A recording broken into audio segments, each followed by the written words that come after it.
Айде, иди да видиш, що те вика, пък аз ще ида да видя кой ще скара.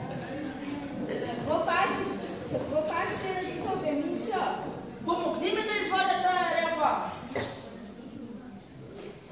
Ще порасне я, но людите спетеха на само една изникна. Че ще трябва да я извадим. Конкиба, сега ли? Те като ма гледаш ти бебе у ръцете, как се струва? Мога ли сега ряпа да вадя? Викни Марика.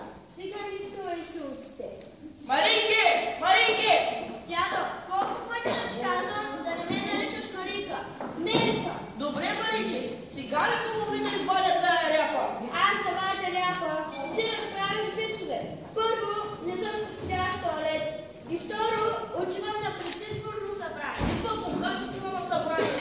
Друг път не съм ходила, но сега ще отида. След събранието ще имам дискотека.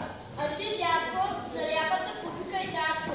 Мъж 2 метра висок и метър широк. Хайде, чао, дяди. Печо! Печо! Идвай тук, бе, Печо! Кой има, тате? Къв ти е дура?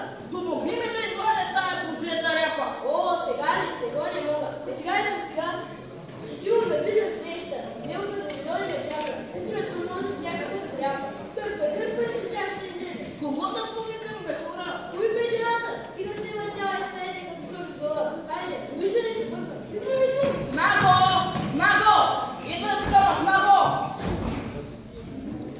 Какво стана, бе, тате? Помогни ми да извадя тая ряпа. Тате, стига не си луд. Аз след 1 час имам парти. Грим, прическа, маникюр. Боже, колко работа има. Да ти ме караш ляпа да вадя.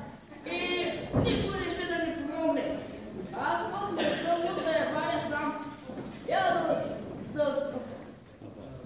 ще викна внука Майкъл. Нали е на мене кръстен? Сигурно ще ми помогне да извадя тая ряпа.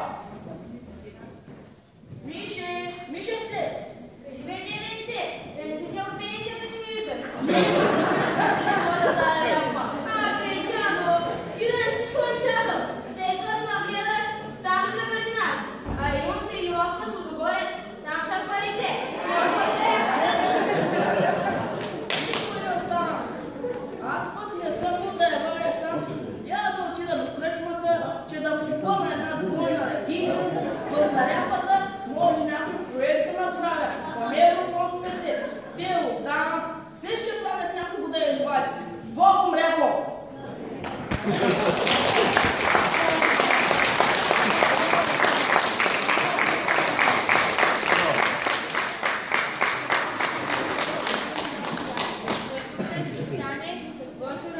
Да не тръгне някой после да разправя. Какво чу е тука? И да тръгнат клюки.